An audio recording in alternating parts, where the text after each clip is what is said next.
evening. We will reconvene our Monday, September 23rd Board of Education meeting. Mrs. Dribblehill, will you call roll, please? Mrs. Briggs? Here. Mr. Cathell? Here. Mrs. Klein? Here. Mr. Neal? Here. Mr. Peden? Here. Mrs. Pryor? Here. Mr. Steele? Here. Mrs. Taylor? Here. Mrs. Warner? Here. Mrs. Wright? Here. We do have a quorum, and we will move forward.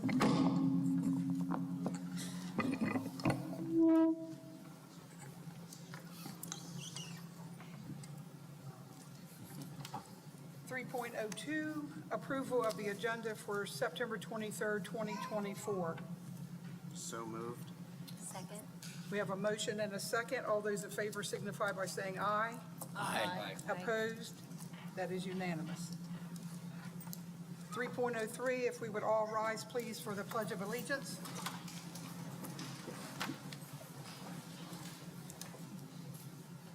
I pledge allegiance to the flag of the United States of America and to the republic for which it stands, one nation, under God, indivisible, with liberty and justice for all. You may be seated.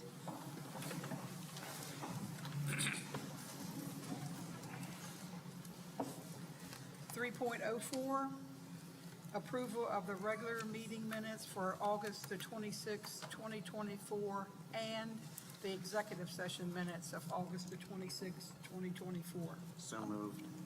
Second. We have a motion and a second for both of those. All in favor signify by saying aye. Aye. Opposed? That is unanimous. 3.06, student government.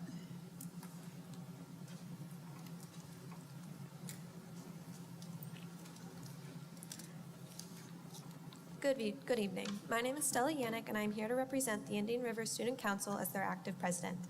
Although this month is shorter than the others, the beginning of the school year has kicked off to a great start, with students and staff eager to get back into school flow. To begin, I would like to acknowledge that each grade sat through a discipline assembly while being polite and respectful as they heard expectations for the school. Moving forward, the student activity has been thriving. Clubs have organized their member drives, and students have been actively joining these fun-filled clubs. This past Friday, on the 22nd, numerous clubs held interest meetings, such as Leo Club, Environmental Act, Drone Club, Robotics, and so much more. Class officer elections have also begun, with students submitting their names to be put in the running for various positions. Starting this week, students will have the chance to campaign and show everyone all the good they will do for their class as an acting officer. Students have also been actively participating in Friday Spirit Weekdays by wearing their class colors. The motivation around the school so far has been outstanding, and as the year progresses, we can't wait to see what the students achieve. Speaking of achievements, fall sports have been doing outstanding jobs in their games. Not only have the student sections been filled with loud cheering students supporting their friends, but the games have been going extremely well. To highlight some games, boys soccer defeated Cape Henlopen, winning 3-2 at home. This was an exciting game that shows a lot of promise for the future.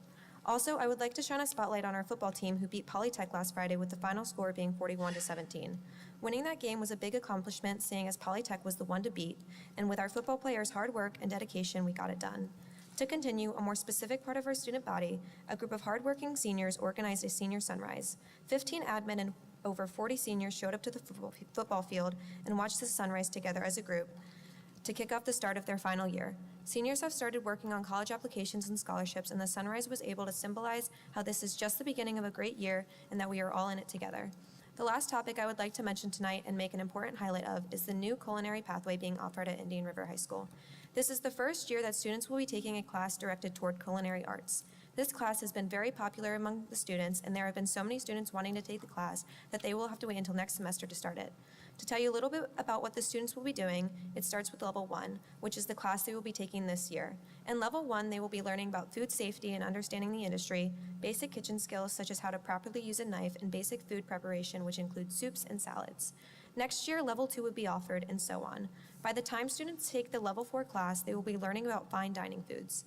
As a senior, I wish I got to take this class because this introduces important life skills and is relevant to our community. To conclude this speech, I would just like to say that the first month of school has been a successful one, and the staff and student body are looking forward to making the rest of the year count. Good luck to everyone in this 2024/2025 school year. Thank you.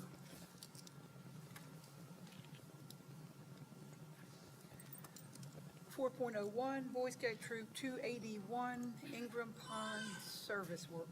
Yes, I think Mr. Dooley will be presenting to Ingram Pond, or presenting to Boy Scout Troop 281, who's done quite a bit of work at Ingram Pond for us over the course of many years. Mr. Dooley?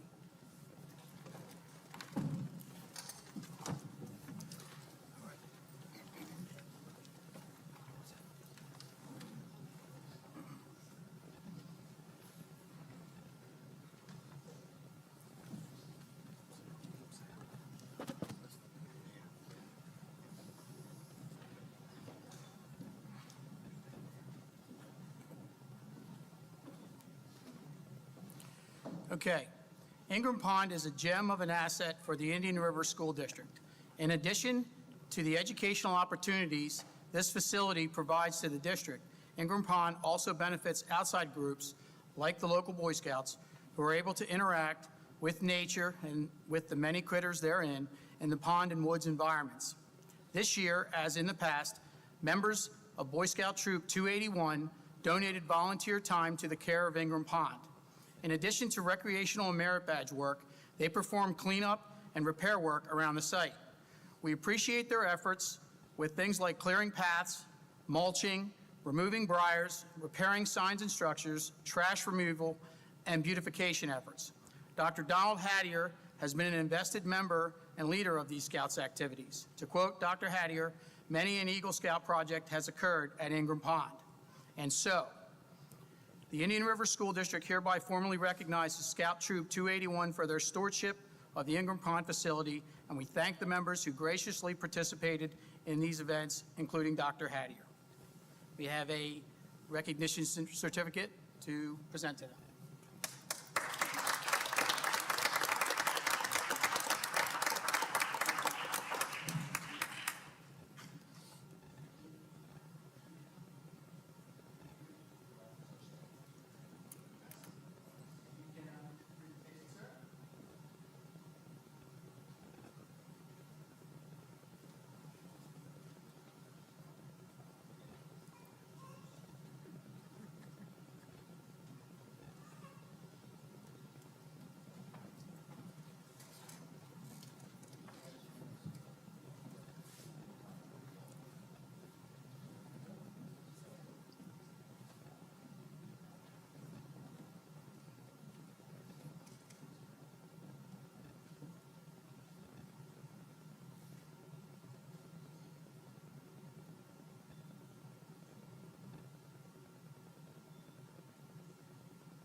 Five 5.01 is a time for public comments.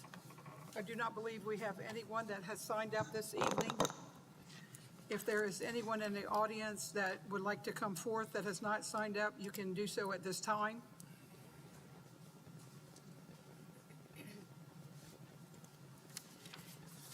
Seeing no one come forward, we will move on to new business. 6.01, school choice applications for 24-25.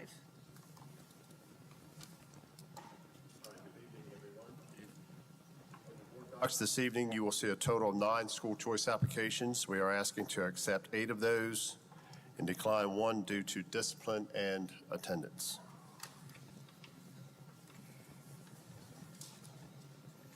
Any questions? I'd entertain a motion to accept. We have a motion and a second. All those in favor signify by saying aye. Aye. Opposed? That is unanimous. Thank Thank you, you. Mr. Lewis. 6.02, National Lunch Week, National School Lunch Week Resolution from October the 14th through the 18th. Good evening. The proclamation reads as follows. It says, whereas the National School Lunch Program has served our nation admirably for 78 years through advanced practices in nutrition education, and whereas the National School Lunch Program is dedicated to the health and academic achievement of our nation's children, and whereas recent research shows students are receiving their healthiest meals at school, and there is evidence of the continued need for nutrition education and awareness of the value of school nutrition programs. Now, therefore, we, the Indian River School District Board of Education, do hereby proclaim the week of October 14th through the 18th, 2024, as National School Lunch Week.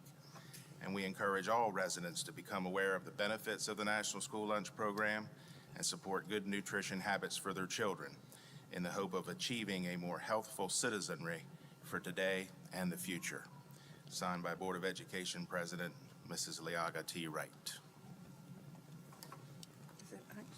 Yes. Okay, we have heard the resolution. Is there any questions? I would entertain a motion at this time to accept. So moved. Second. We have a motion and a second. All those in favor signify by saying aye. Aye. Opposed? That is unanimous. Thank you. Thank you, Mr. Toomey. 6.03, National Bus Safety Week Resolution, October the 21st through October the 25th.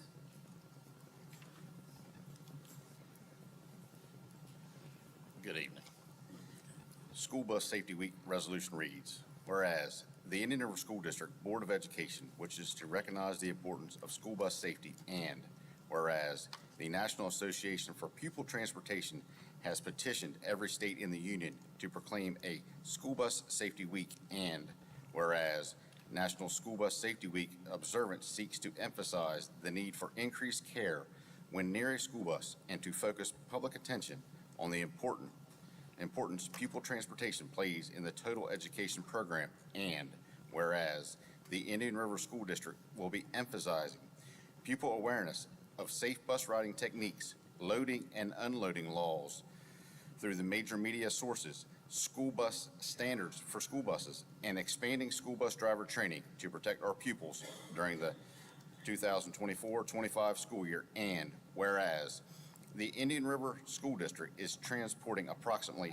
9,200 students daily on school buses, and whereas since the safety of our students cannot be overemphasized and the outstanding record set by the pupil transportation system of the Indian River School District should be recognized. Now, therefore, we, the Indian River School District Board of Education, do hereby declare the week of October 21st through the 25th, 2024 as School Bus Safety Week in the Indian River School District, and urge all citizens to support the district programs of school bus safety. Undersigned by IRSD School Board President Liaga T. Wright. Any questions on the resolution? I would entertain a motion. So moved. I'll make a motion. We have a motion and a second. All those in favor signify by saying aye. Aye. Opposed? That is unanimous. Thank you, Mr. Tidwell. Thank you. 6.04, EPER schedules. Ms. Wright, I would like to request that this be tabled to our October meeting, to give us the opportunity at our next committee meeting to take a look at some of the cost analysis associated with this document. Any questions?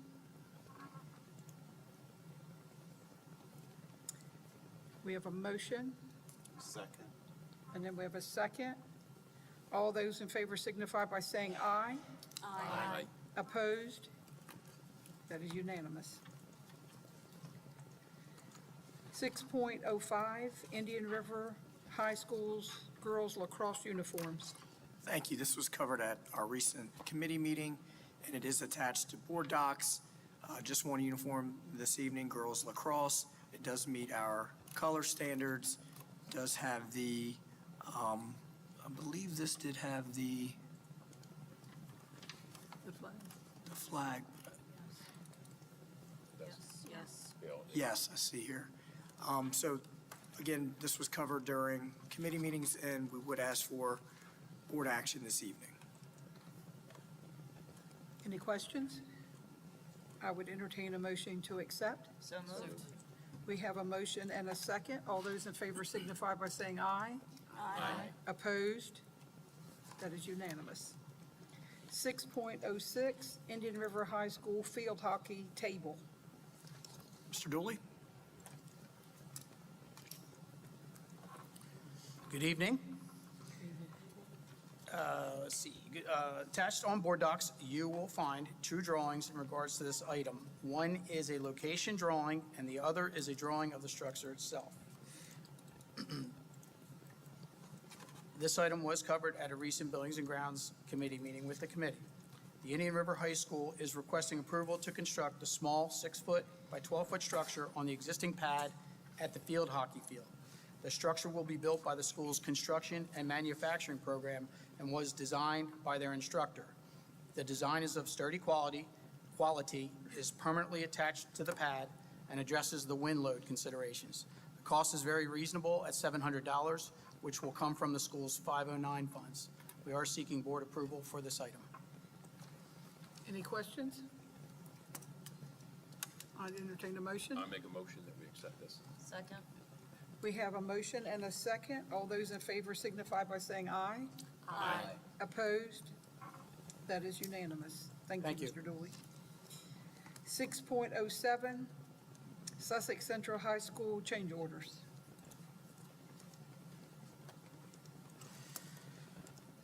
The following three change orders are shown as attachments in your board docs and have been presented at committee. All three are above the dollar thresholds for preliminary approvals as outlined under the board's procedures for change order approvals, and as such, require approval by the school board. Mr. Bob Lyman with Richard Y. Johnson Construction is here to present the change orders individually and to respond to any questions you might have. Mr. Lyman? Good evening, everyone. Good evening. Let's see, change order B11-7, the running track alternate number 6. This is the track that was an alternate that we allotted to bring back in due to having the money back into the contingency right now. The cost of that is $107,800. There is one additional cost to that, but we are waiting for that. That is the additional bleacher cost that was requested. That will come in a separate change order. Do we want to go all through all three, or? Okay. The second one is Modern Concepts B13-3, the display cases. This was alternate number 25 at the cost of $388,000. The original bid cost was $824,122 to savings of $436,122. So we were able to go ahead and get that and get display cases into the school. The last one is Modern Concepts B13-4, which is the wardrobes only from alternate 24. This was requested for the staff and the teachers in the school for the classrooms. This will allow them to have some place to be able to put all their personal items within the classroom. The cost of that is $194,300.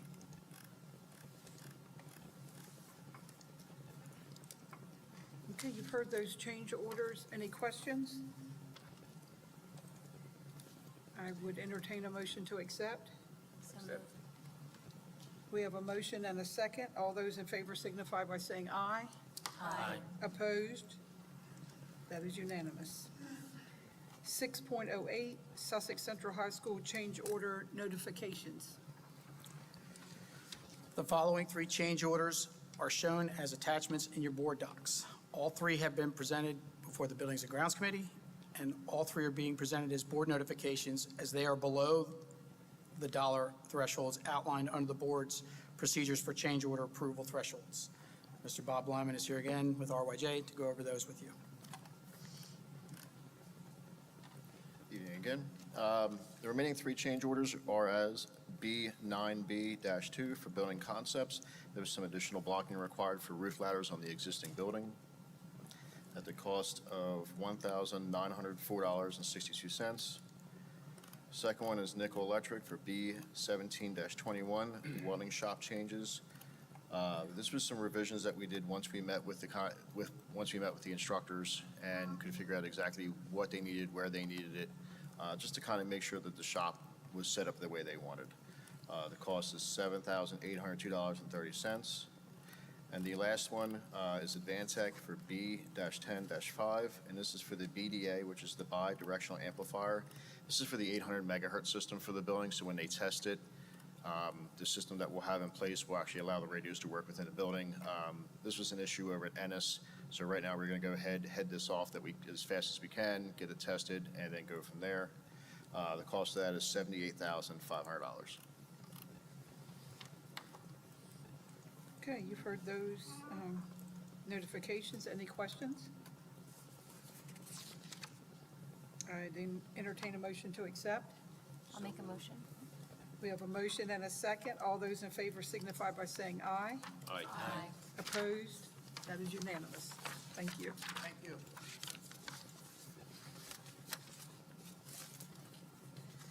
6.09, New Sussex Central High School Market Pressure Local Match. Yes. If you recall, based on conversations we've had over the past couple of years, our project at Sussex Central, due to market pressure, inflation, and cost increases, was significantly over budget. I believe the state, in their consultant's report, had that we were about $30 million over budget. We were slated to receive market pressure funds in the budget bills. However, those require a local match of 40%. So when you're talking $10+ million to local match, that's just something that we couldn't afford to, even on a normal basis. We should not have that much money sitting around. So through this process and working and asking for relief and asking if the local portion could be forgiven, if we could do an in-kind contribution based on things that we did not end up putting in the project, we were denied. However, we came up with the idea of using the interest earned on our construction funds over the past couple of years as the local market pressure match. So we floated that through OMB and DOE, and we're given that permission. We are at the point of the project that we need to make that local match and receive the state funds, and we can keep moving. So the interest between FY23, when our interest rates came back above zero, through the interest we received today, which is through August, totals $1,951,997.92. So we are seeking board approval to use that as the local market pressure match. With that, the 60% state share is just over $2.9 million, rounded, and in total will get us just under $4.9 million in additional funds that we can put toward that project. Any questions? Before we take a vote, I would like to make the comment and say thank you, Tammy. It was called thinking outside of the box, and it worked. And we appreciate your due diligence in seeing that through. I didn't wear my hard hat. I'm sorry. Missed opportunity. We tried. Gold star. I would entertain a motion at this time to accept. So moved. Second. We have a motion and a second. All those in favor signify by saying aye. Aye. Opposed? That is unanimous. Thank you. Old business, 7.01, major capital planning. Thank you, Mrs. Wright. Brickwork is wrapping up on the exterior scaffolding, and scaffolding is being removed currently at the Sussex Central site. Stonework is ongoing at the main entrances. The exterior metal planning installations continue to be ongoing. The gymnasium cowl wall, which is the translucent facade installation, has begun. Mechanical, electrical, and plumbing work continues in the classroom wings. Drywall, painting, and ceramic tile work also continues.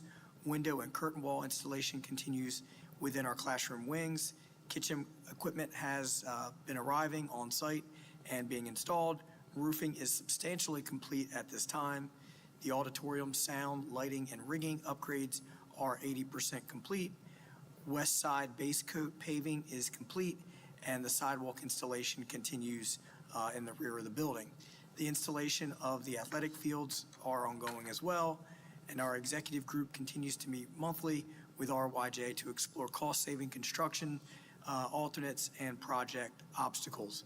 And our next meeting is scheduled for this Wednesday, so we will meet, discuss, review alternates, and tour the building as we do monthly. And that concludes my report. Thank you. 7.02, Howard T. Ennis. Yes, the contractor continues to address the punch list items, which are minimal at this time. The artesian takeover that we've talked about for the water has been postponed. We had originally said October 1st. However, there is field work that needs to be completed that has not been completed at this time, so we will work through that, and that transition will occur, but it's postponed from the original October 1st date. Thank you. 7.03, GW Carver consent update. Thank you, Dr. Dr. Winstead. Wisted. Good evening. If you see, I have the slides in front of you. There's going to be a Community Advisory Board meeting happening this Thursday, which is September 26th at Howard T. Ennis, between 4 and 6 p.m. The topics that will be discussed is the collaboration of the Community Advisory Board and how moving forward, what the future collaboration is going to look like between the Community Advisory Board and the district staff. And then there'll be 2 presentations on the disproportionality plans that the school district has presented, which one is about the graduation rate and the other is regarding the discipline data. Any questions? Okay, thank you. Committee reports, 8.01, Buildings and Ground. Mr. Steele? Thank you, Ms. Wright. We've already discussed at our meeting on Monday, September the 9th. We had a review of the Howard T. Ennis, the new Sussex Central High School major capital improvement projects. We also had the chance to discuss the change orders you saw this evening. Some of the old business that we were able to touch on, the Buildings and Grounds gave a report. In the last 30 days, 112 tickets were opened, 120 were closed, and 36 are currently active. An update on the Building and Grounds work tracking spreadsheets also provided, which shows us moving from planning to active projects and to completion. And I again want to highlight that is a very high completion rate of what we've seen done over the past period of time, a couple of years. So it's a really good job to our people that are monitoring that. The cooling tower replacement status, the new units at Georgetown Elementary and Phillips Shaw are in operation. The contractor is completing the work and will move on to a punch list for final completion. We will be looking at some of the other projects. We do not have the ESSER monies to do them at this time, but we will look for other funding sources so that we can complete those as well. I'm happy to report that the Indian River High School Culinary CN was sent in on August the 19th, and it has been submitted to the state in time to meet the state submission deadline. So we are anxiously awaiting the state's decision on that major capital project. Under new business, our custodial crews, improvements are being made to the custodial chemical program. These implements include eliminating redundant same-use chemicals, custodial closet plumbing repairs, new chemical dispenser installations, combined with elimination of hand mixing practices and streamlining of chemical purchasing. This evening, we're happy, we did hear a report about the Boy Scouts at Ingram's Pond, and very happy that they were recognized this evening for their work. Finally, we had 2 individuals, 2 former employees, Ms. Sally Craig, Mr. Bill Kroll, came in with an idea of a volleyball academy, and they would like to install outdoor volleyball nets at JMC, LB, and Phillips Shaw. The nets would help introduce elementary students to the game, provide another playground activity for students, as well as allow use by the school's physical education.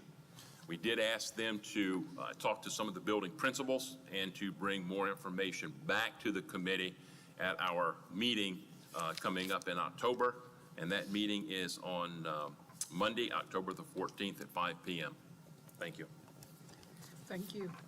8.02, Comprehensive School Safety. Mr. Kessel? Thank you, Mrs. Wright. just a couple updates, and I'm going to ask Mr. Lewis if he can start making his way to the podium to help me with one. And while he's doing that, I've just got one update on my end.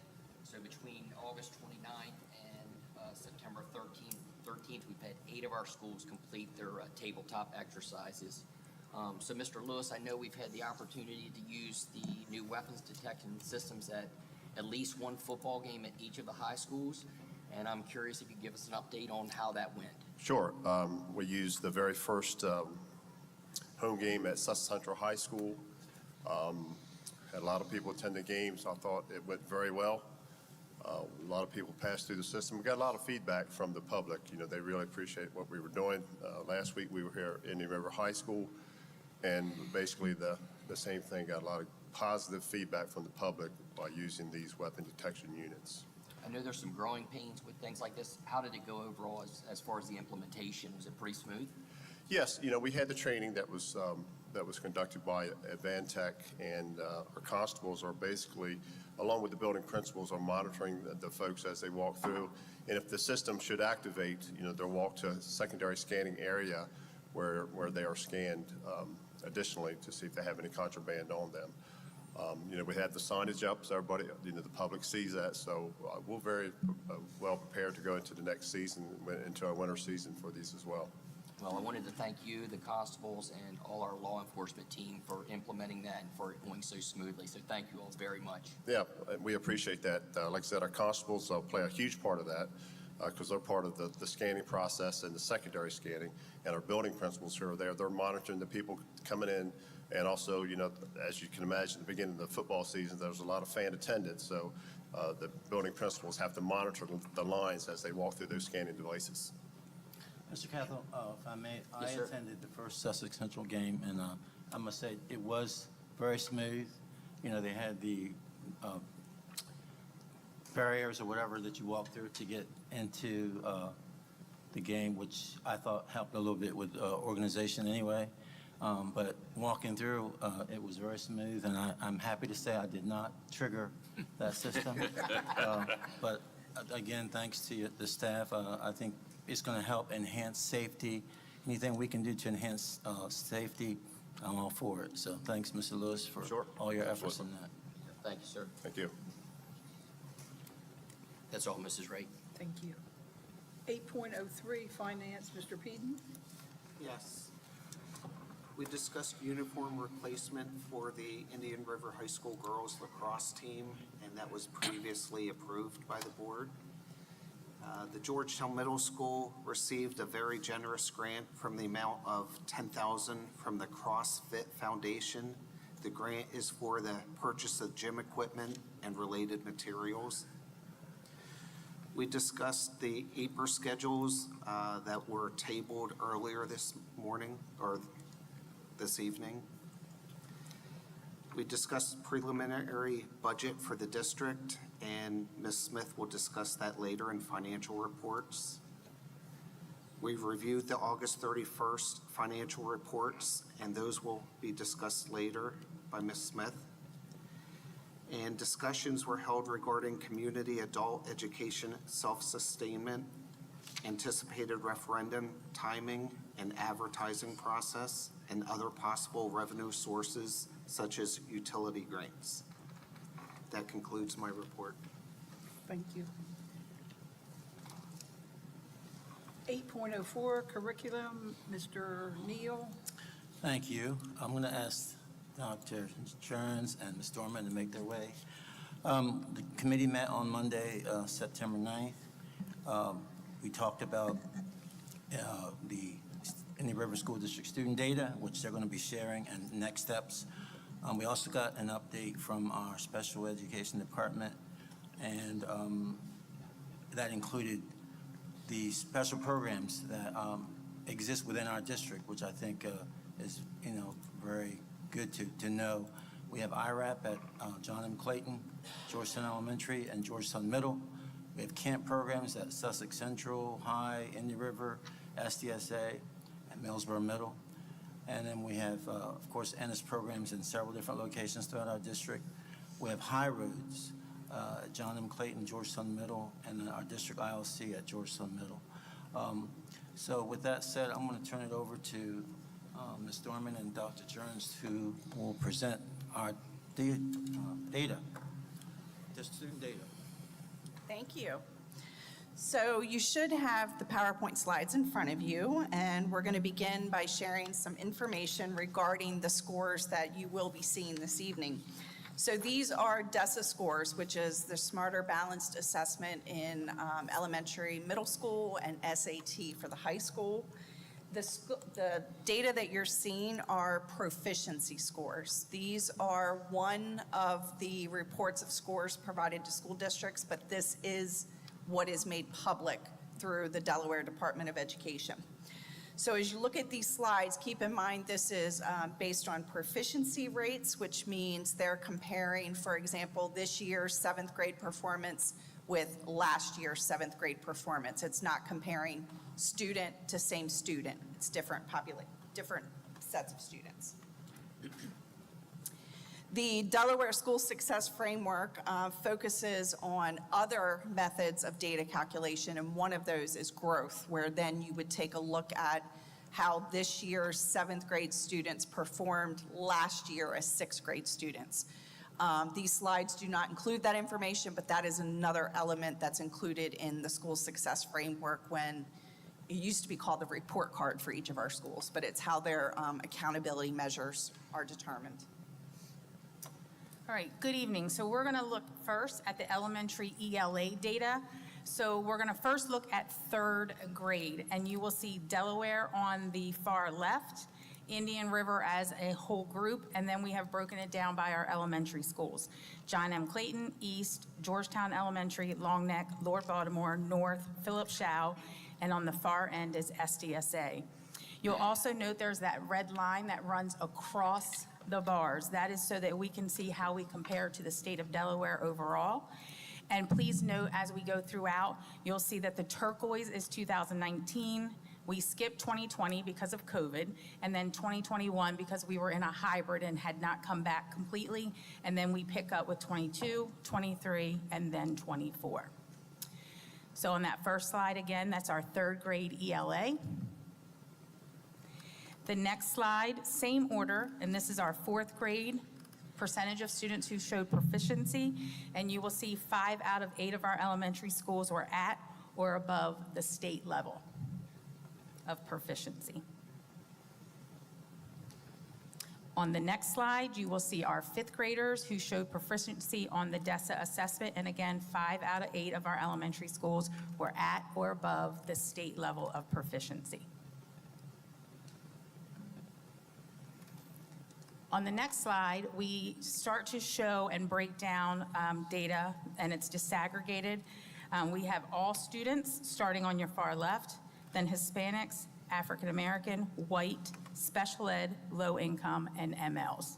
And this is 3rd grade, broken down by disaggregate summary data. On the next slide, you will see 4th graders, same order. And you will see, as you look, you will see with our 4th graders that we had shown growth with our Hispanic population, African American, special education, and ML students. Keep in mind that students can fall into more than one category.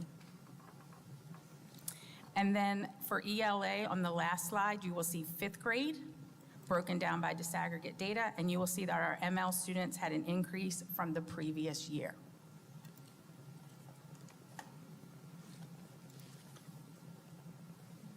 So now we'll move into the middle school ELA reading data. So the first slide you see there is 6th graders.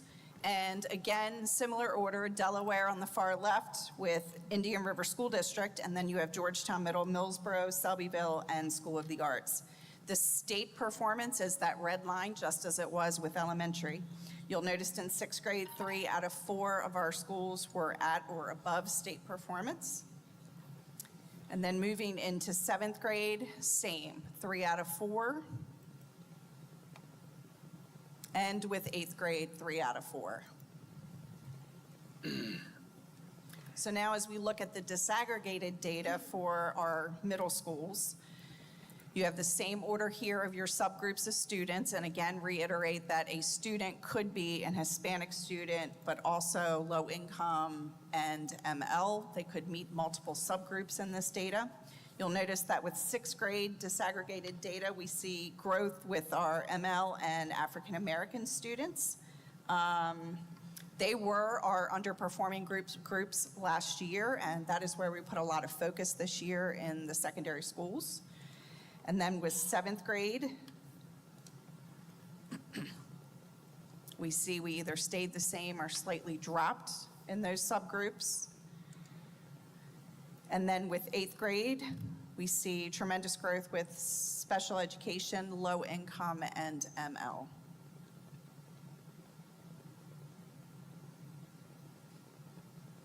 Okay, now we're going to move into elementary math. And on the first slide, you will see third graders who were proficient according to the state assessment. Same order, and that red line still indicates where Delaware falls. And with third grade, we had 4 out of 8 of our elementary schools at or above the state proficiency. On the next slide is the percent of fourth graders who showed proficiency. And on this one, we had 5 out of 8 that were at or above the state proficiency. And then fifth grade, 7 out of 8 of our elementary schools were at or above the state proficiency level.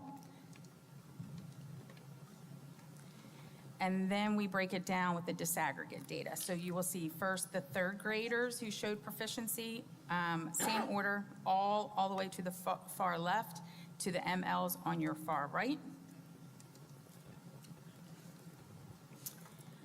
And then on the next slide, we have our fourth graders broken down, and you will see that we have shown growth with our African American and our special ed from the previous years.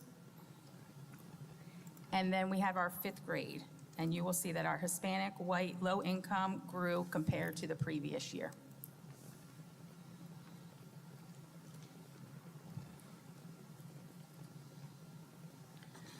So in looking at middle school math data, the first slide was sixth graders. You can again see where the state performance is in comparison with our 4 schools with middle level grades. Do want to note with our schools who showed growth in sixth grade and seventh grade, we had a 10 to 18 percentage point higher than state performance at those 2 grade levels. And then for eighth graders, 3 out of the 4 middle schools were above state performance. When we go into the disaggregated data for sixth grade, we saw the greatest growth with our population of African American students. And in seventh grade, we saw growth in 4 out of 6 subgroups. And in eighth grade, we saw tremendous growth in every subgroup. That's a celebration. Next, we're going to move into high school SAT data. Now, just to give you a little background, as I try to do this every year, there are only 9 states that require all students to take the SAT. Only 9 states. Only 3 of those states, Delaware being one of the 3, that uses it as an accountability measure. You have both Ohio and Indiana who require it for graduation for students to take the SAT, just take it. And then you have Delaware is the only district that uses it as the accountability measure for determining the success of a high school. So I feel like that needs to be noted. The state is currently examining through the chiefs meetings, examining an alternative to using the SAT as the high school accountability assessment, which we believe is great news. And we will continue to share updates on that as we have it. Dr. Owens, anything you want to share about that now? No, you're accurate. So we are looking at that from a state perspective. So we'll continue to provide updates here. We have to have a measure at the high school level as we do at the elementary. So it's just what measure is best shows the abilities of our students and best shows how our schools are functioning. So more to come with that, but yes, right now it is the SAT. And I will also share that of the 9 states that require students take the SAT, 7 of them are consistently in the bottom 20 of all state rankings for SAT. So as you look at 11th grade proficiency, you'll see Delaware on the left, Indian River, and then Indian River High School and Sussex Central High School with that line, again, indicating where the state performance is.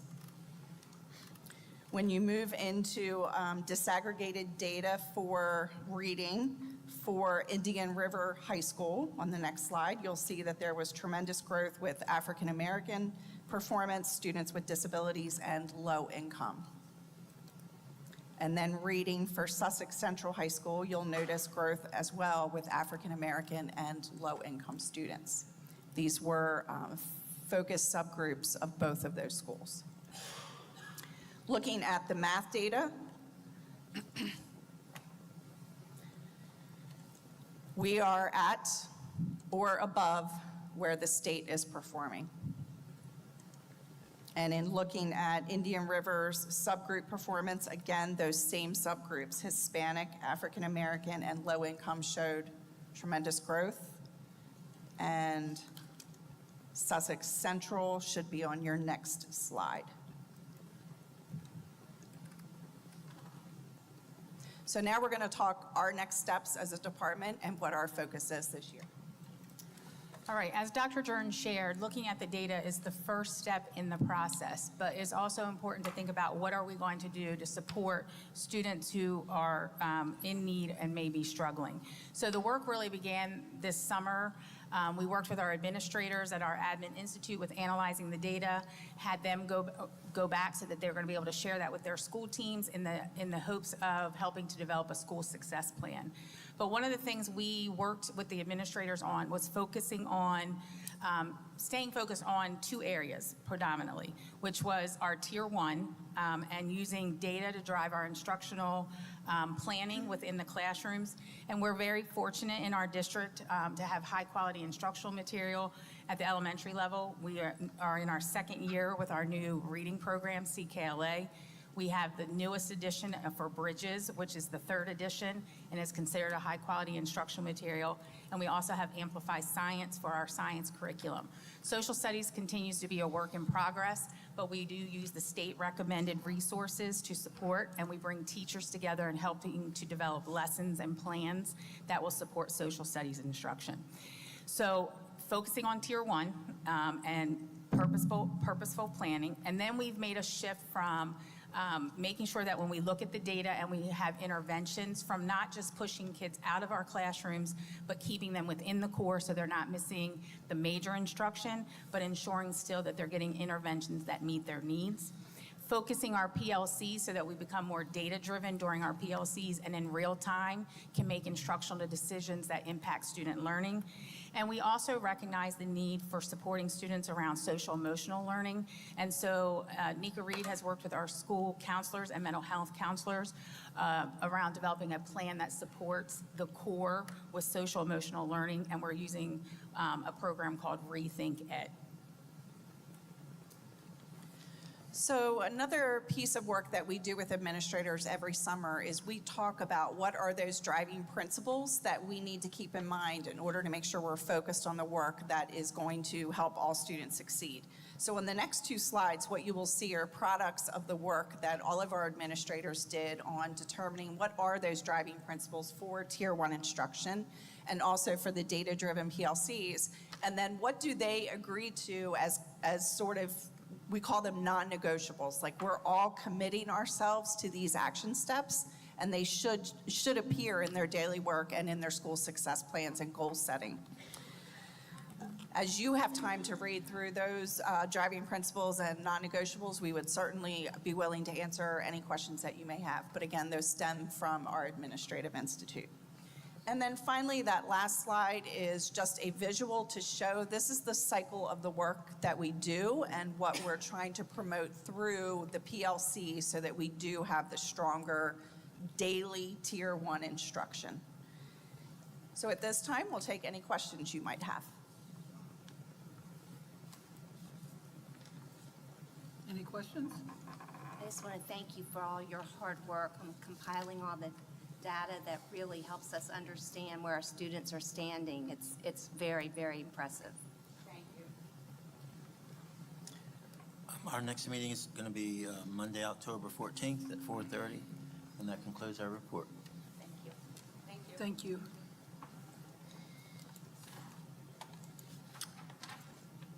Eight point oh five, DSBA Board of Directors, Mrs. Pryor. 8.06, DSB Legislative, Mrs. Briggs. We've not had a meeting yet this school year, but we have one coming up on Wednesday, October 2nd in Dover, which I'll be attending, so hopefully next month I'll have a report for you. Thank you. 8.07, Special Education Task Force, Mr. Neal. So we've had some preliminary discussions with members. We're going to be soon identifying our special ed ambassadors for the district. Each building will be recognizing some members from our special education staff.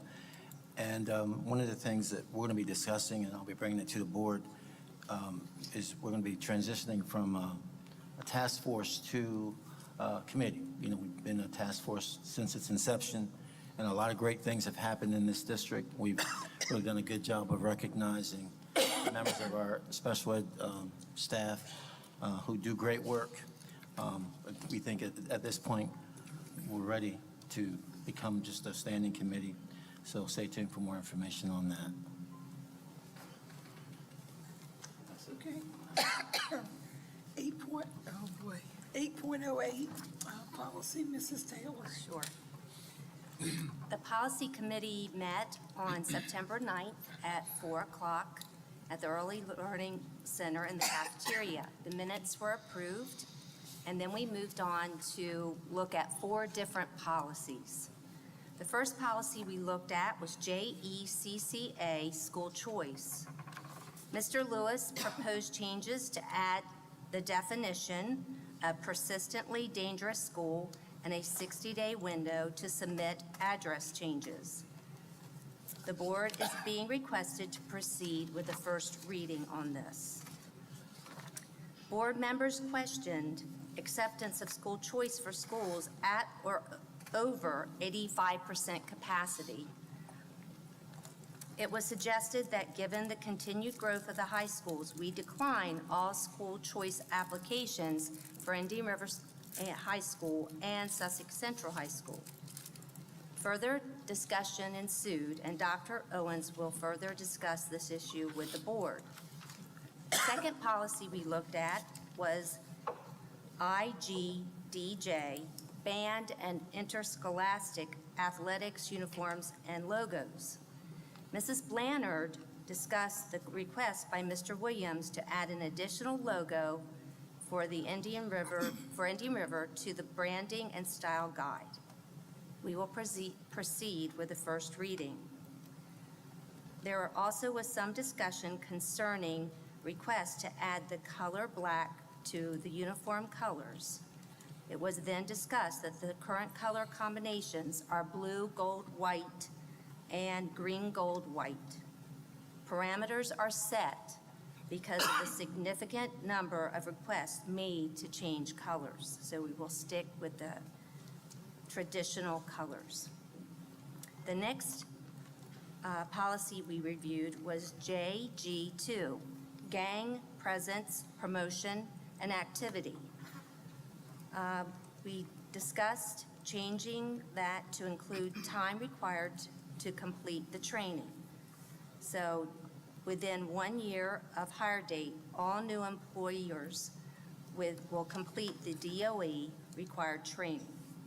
Then we moved on to JG3, responding to teen dating violence and sexual assault. This policy is review only, no changes, and it was reviewed on September 9th, 2024. The meeting then adjourned at 4:27, and our next meeting is scheduled for October 14th, 2024, and scheduled to begin at 4 p.m. That would be it. So we have to take action on that. We just had first readings.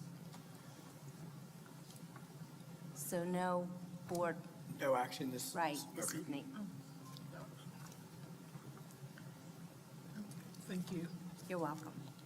8.09, Futures Committee, Dr. Owens. Thank you, Mrs. Wright. I wanted to add Futures Committee. We have been meeting for a few months now to discuss the transition from the existing Sussex Central High School to the new building, as well as the transition from the existing Millsboro Middle School to the existing Sussex Central High School. So a lot of discussion has taken place over the course of the last few months, and we are coming to a point where we will be able to bring some recommendations back to the board for consideration.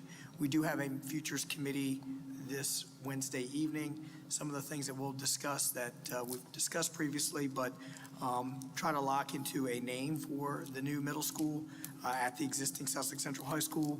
We will look at our boundary configuration right now. It looks like we may wait 1 year from the opening, which is this fall, fall 25, for the reconfiguration of boundary lines, and those will be boundaries in the Georgetown, Millsboro area for the new schools. Also, we have looked at the opening of what will be a new elementary school at the existing Millsboro Middle School, so we'll take some recommendations back to this group, probably not next month, but in subsequent months. And also, we're happy to announce that Mr. Dooley has done a great deal of work around a school move committee, is what we're calling it at this point, but a smaller committee just dedicated to the X's and O's associated with the actual transition from the existing Sussex Central over to the new building, as well as the middle school over to what will be their new home at the existing Sussex Central. There's a lot of moving parts that go into a move of that size. We experienced that with Howard T. Ennis when we made that transition. This is on a much larger scale. So that committee is getting together this Friday to discuss initial steps, and there are a lot of timeline pieces that we want to lay out, so we are positioned well for that transition scheduled for this fall. Thank you. 8.10, IREA representative. Good evening, Blair Catlin Brown, school social worker and vice president for teachers. With last week, the building level ESP of the year were announced, along with the resolutions tonight. I thought I'd piggyback on that and really highlight the amazing work of our ESPs that happens in the district every single day. ESPs, if you don't know, because I find a lot of people don't know all of our acronyms, are Education Support Professionals. And the list is even longer than I knew. I had to ask some people to make sure I had everybody, but it's paras, it's custodians, it's secretaries, it's bus drivers, it's food service workers, it's constables, it's technology staff. Basically, the people who make our jobs possible. Without that list of people, none of us could educate one child and do it well. These people are amazing, and we need them in our buildings. And if they don't hear it any other time, please let them hear that we love our ESPs, and we will do everything we can to support them.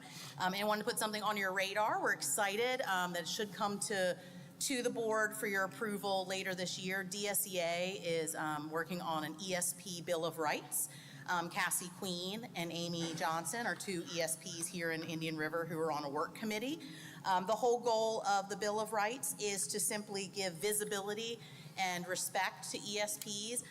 Their tagline is more than just, because I know I've been guilty of it. We might say, oh, it was just the bus driver, or it was just the para, or it was just the food service worker. But again, without them, nothing could happen. And I always tell my interns that I work with, if you want to do well in a school building, get in good with that list, and your job will be 1,000 times easier. Thank you. Thank you. Superintendent's report, 9.01, monthly activities. Thank you. Within Board Docs is my listing of monthly activities. We were quite busy with the start of the school year, and I do want to just highlight the unbelievable opening first days of school. I want to thank our teachers for their preparation, our ESPs that Blair just talked about across the board, and our administrators for their job well done with planning to bring our students in for the start of the school year. As I visited the schools and classrooms, I felt a remarkable sense of communication on the part of the teachers and planning and preparation. And by and large, we had a very, very smooth start of the school year, and we're off and running. So thank you to all of our staff for a tremendous job well done with the kickoff here this school year. Thank you. 9.02, district calendar changes. Yes, several changes here this evening for your consideration. Georgetown Elementary Holiday Concert changed from December 20th to December 18th. North Georgetown's Winter Concert from the 21st of January to January 30th. Southern Delaware School of the Arts Spring Instrumental Performance from May 7th to May 8th. Changed Selbyville Middle School's Family Fun Night from October 15th to October 22nd. Changed Long Neck Elementary's PTO Fall Festival from November 1 to October 30th, 5 to 6:30. Add the Long Neck Elementary Band Concert for January 30th, 2025, 5:30 to 6:30 p.m. And change the Board of Education. We just added this here recently, so you may have missed it on the previous agenda, but this is a change of our board meeting on October 28th from Sussex Central High School to Indian River. As you know, we've been holding many of our meetings here for the last several months due to the construction and all that goes into that at Sussex Central High School.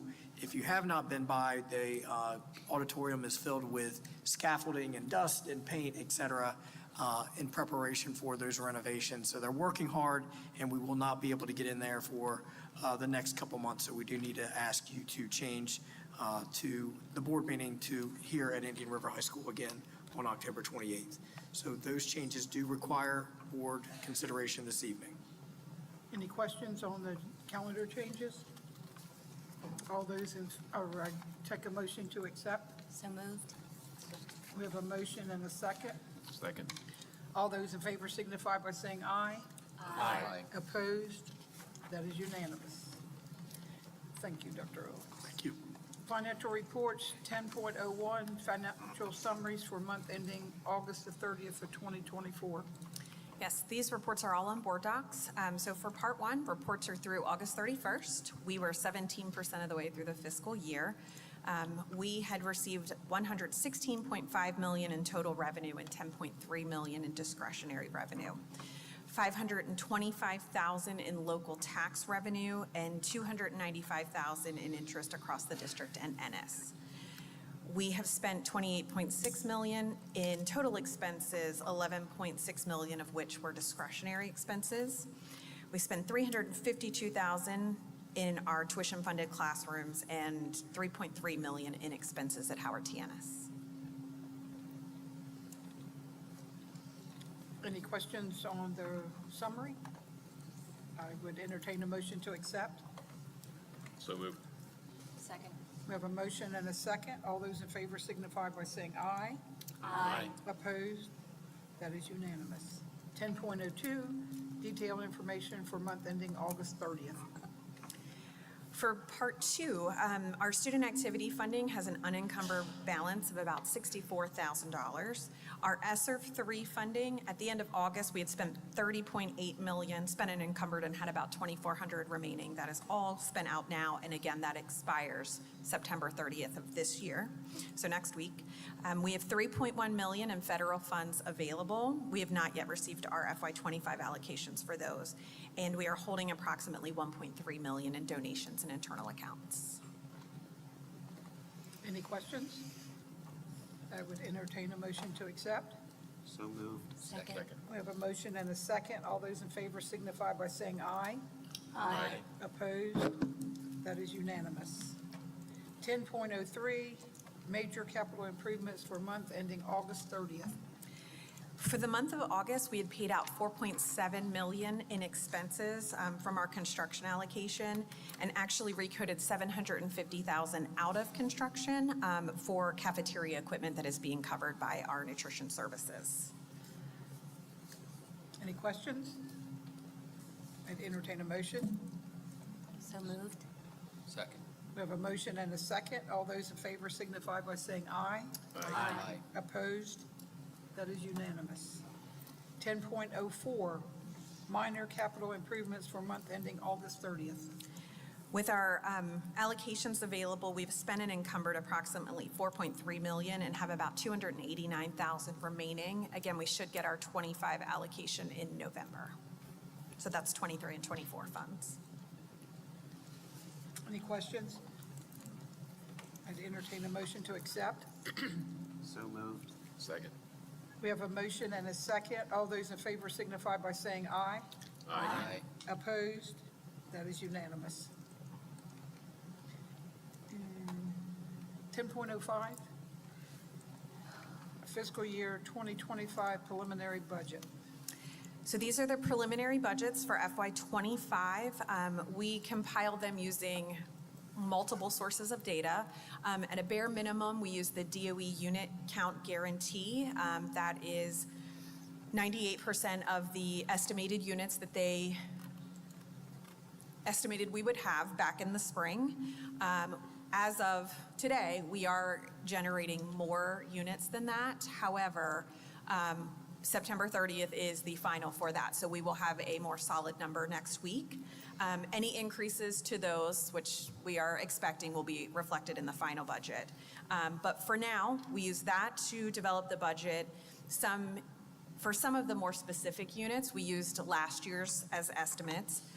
We used the unit values that were in the FY25 budget bill, the FY25 local tax rates that were approved by the board back in June, the allocations that we were preliminarily given from DOE for our federal grants and any state grant awards. And then the balance is estimated based off of prior year revenues or expenditures. So with that, we do again have a reserve fund supplement of approximately $3.9 million.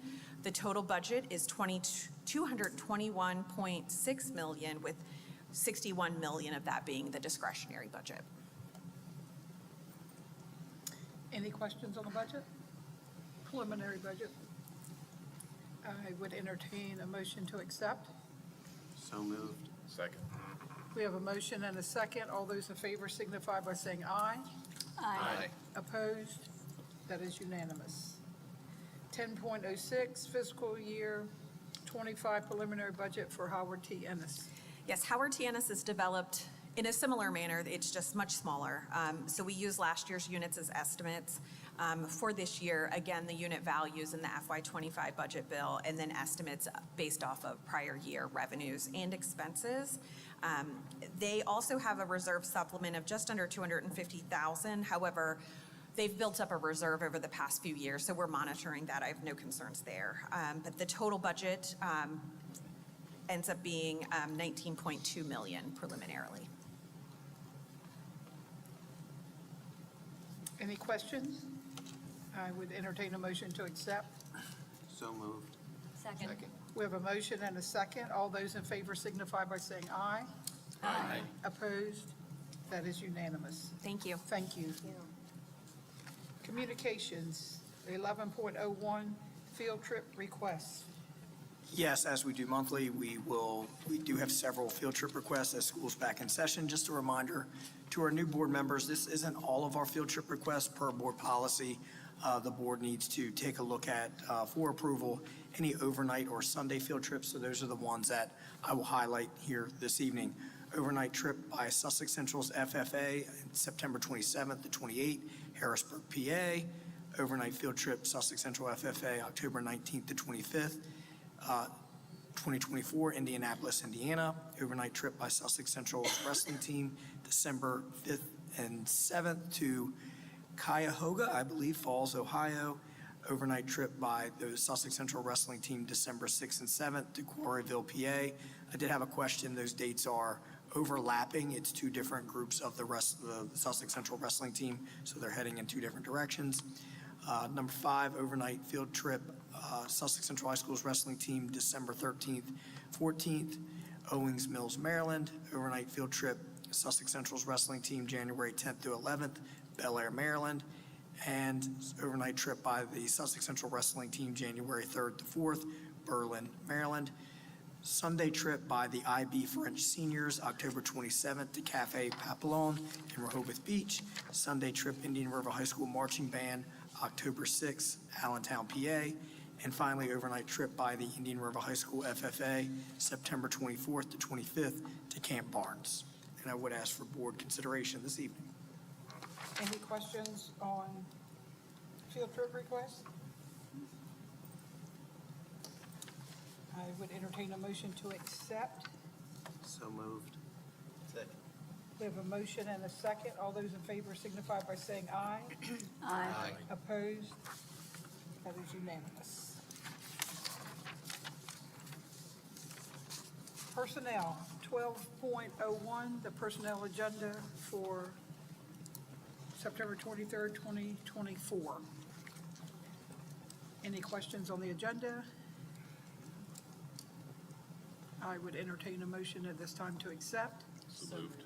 Second. We have a motion and a second. All those in favor signify by saying aye. Aye. Opposed? That is unanimous. 12.02, personnel addendum for September 23rd, 2024. Any questions? I would entertain a motion. So moved. Second. We have a motion and a second. All those in favor signify by saying aye. Aye. Opposed? That is unanimous. 12.03, contractual agenda for September 23rd, 2024. Any questions? I would entertain a motion at this time to accept the agenda. So moved. Second. We have a motion and a second. All those in favor signify by saying aye. Aye. Opposed?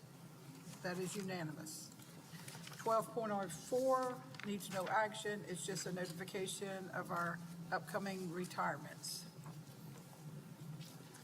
13 is public comments. 13.01, at this time, we come in our meeting for public comments.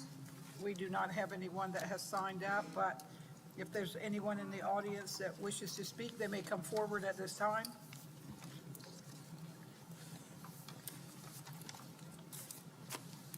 Seeing none, we would move on to the adjournment.